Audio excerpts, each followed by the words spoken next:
gentlemen, I welcome you guys to the Gamdias Hermes Light Keyboard Review. And what is so special about this particular video is that it's not only the keyboard, but I will be covering the mouse as well. Now, on to the keyboard. We have very shiny, bright, beautiful lights. And there's a specifically beautiful layout with the long backspace, long enter key, long shift key. All is perfect, all is fine and dandy.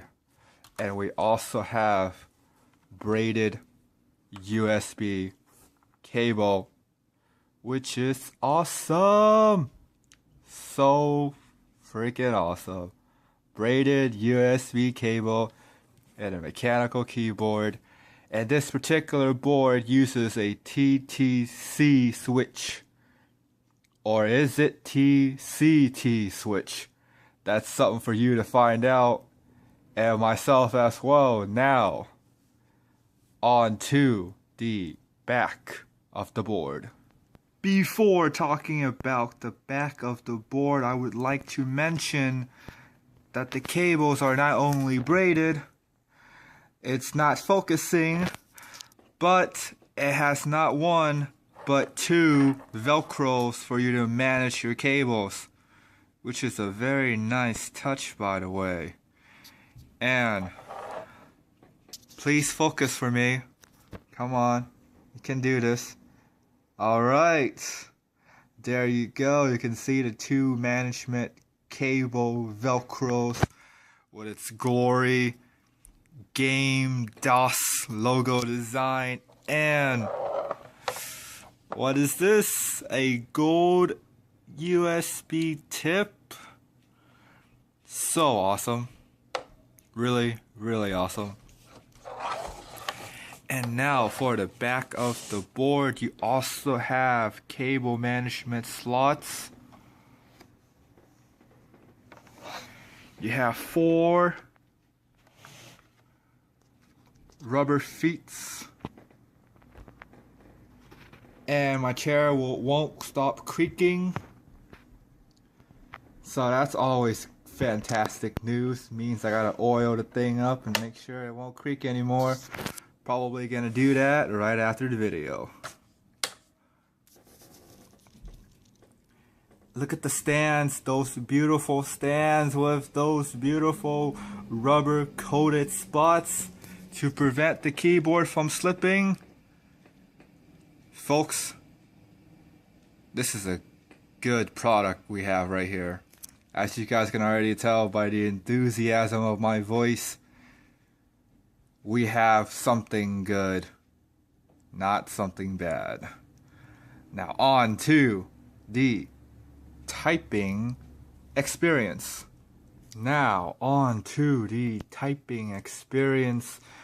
Overall, I have to say it's a pretty decent typer, but the TTC switch is very similar to Cherry MX Red's, which means the switch is basically a lot more dedicated towards gaming than typing.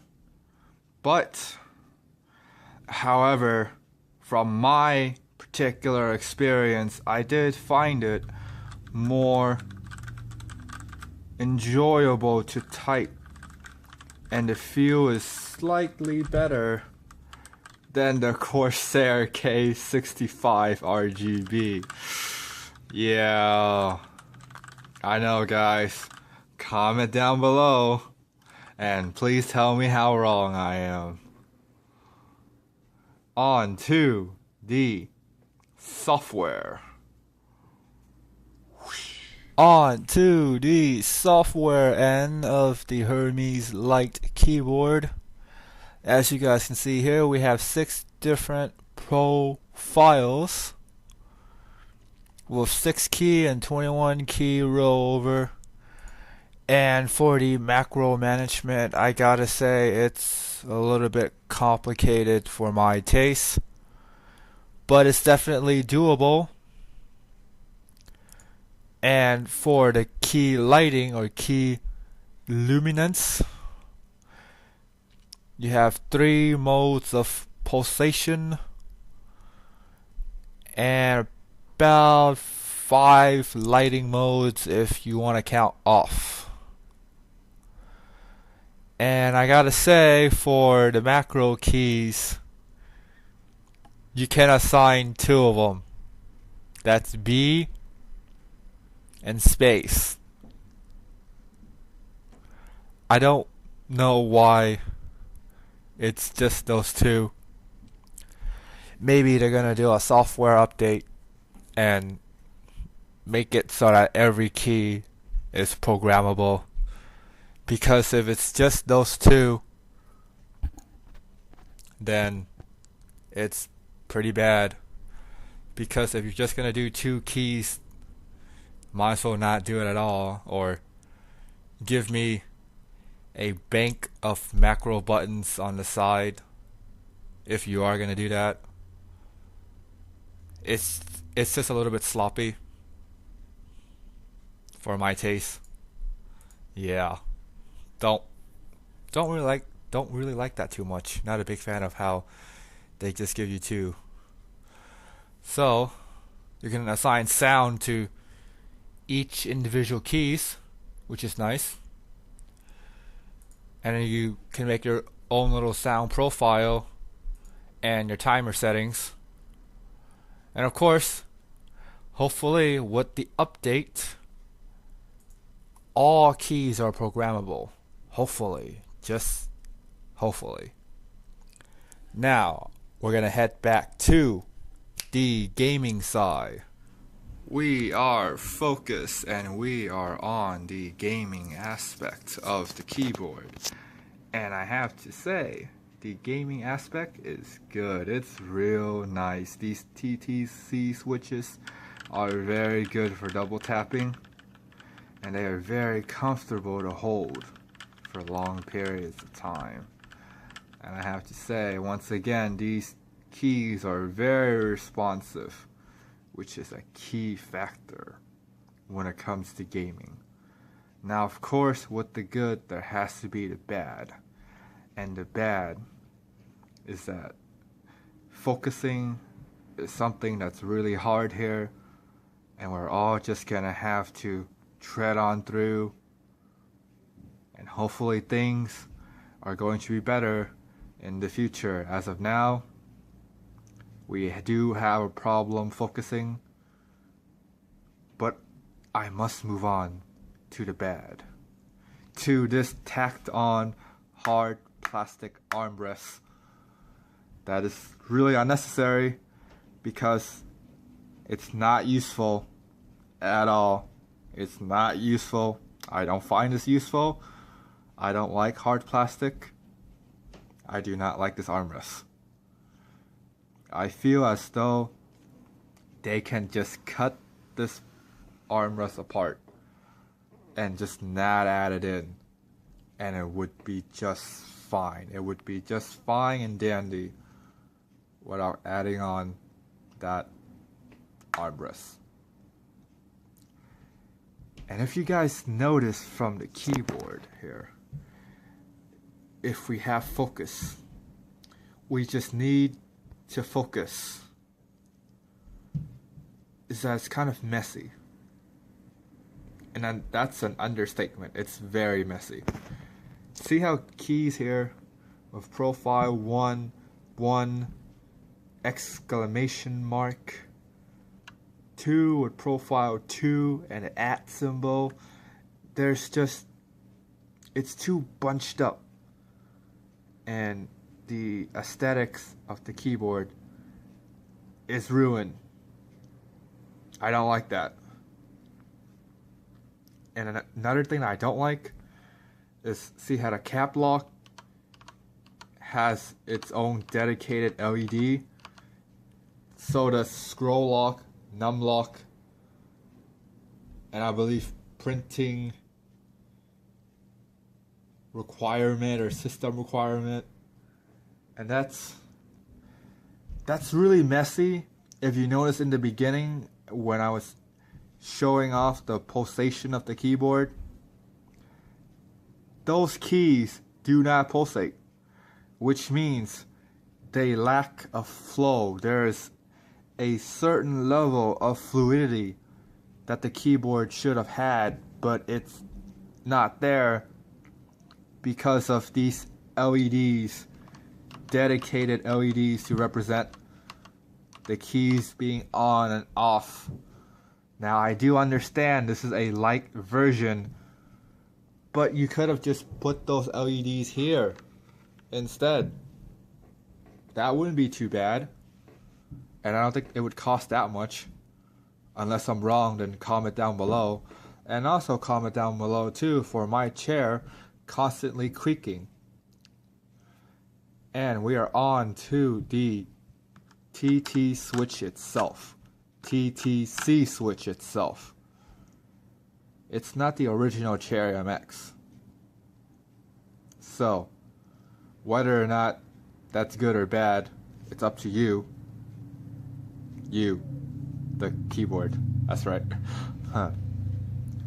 But if on my sake, on my end, the TTC switch is not too bad.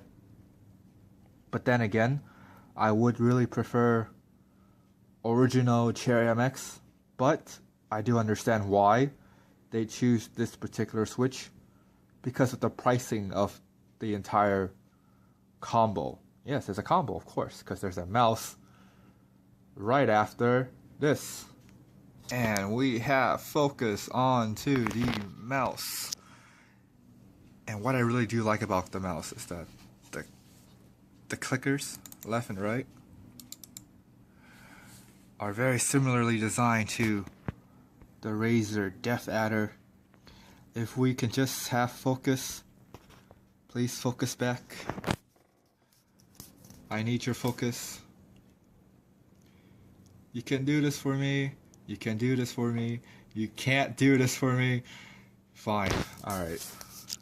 It has very bright LED colors, and there are a ton of color options on this particular mouse too, which is fantastic. The cable is braided and the USB tip is gold. I just love those attention to detail, which is so great. And I wish if you guys can really see this mouse with focus. It's brilliant. And also the two side buttons are very easily pronounced and very easy to locate quickly during gameplay, which is really, really awesome. Now, of course, there's a bad, and the bad with just the mouse, it's a little too small for my hand. Wow, these giant hands. Boom. It's really hard to palm grip. So what I do is that I have to claw grip it. And claw gripping is not very optimal for me. I don't find that too comfortable. And of course, we're going to move on to the software. On to the erebos light gaming mouse software. Unless I am pronouncing that wrong. Erebos? Could it be erebos? I'm just gonna call it erebos. And for key assignments, you have your left, right, and your two sides. With macro management, it's still the same way as the keyboard, which makes sense because they're basically using the same software. It's sort of a cloud-based kind of scenario going on, very similar to the Razer Synapse, which means that the macro management is equally complicated as the keyboard. Now for mouse control, I do like the fact that you have 5 different settings for DPI, You have 4 for polling rate, cursor speed, vertical scroll speed, and this is the one I really do like, double click speed, because sometimes, especially with RTS games, double clicking can be a key factor in how fast or slow your movements are, which is greatly appreciated here. Now for the lighting of the mouse, again, as I mentioned before, there is a ton of color customization, which kind of makes me regret to tell you guys that the keyboard is not the same way, which would be great to have, because then they both can come in a pair. But if, let's say, you don't want to use your keyboard for a long time, you can always just sell it and keep the mouse when you buy a newer keyboard with different color matchings. You can also do that with this mouse, and then you can still sort of make it flow, hopefully. And with the same thing, there's 4 different lighting modes if you count off. And then you have your sound and timer. And of course you have your update. Now, I really do like the fact that this mouse has the color options. I do like the material, and I do like their attention to detail. It shows that they care for the mouse instead of just having it tacked on, which is, again, really greatly appreciated. Of course, everything must come to an end, and the final verdict for this dynamic duel is... Let's do a little recap here and keep you guys on edge. Now, we all know about the good, about the bad, about the software, about what's right, about what's wrong. And this particular combo retails for $69.99. That is right, folks. About the same price as you can buy the Deathstalker, you can buy this. A combo. The Dynamic Duel. And for that, and me honestly believing that they did put effort into making this, and not just having things sort of tacked on, that armrest, guys. Gamdias, if you're watching this, that armrest, make that a hashtag. Hashtag Gamdias Hermes like that armrest. Now, moving on to the finale, and I'm going to say is... Come and get it!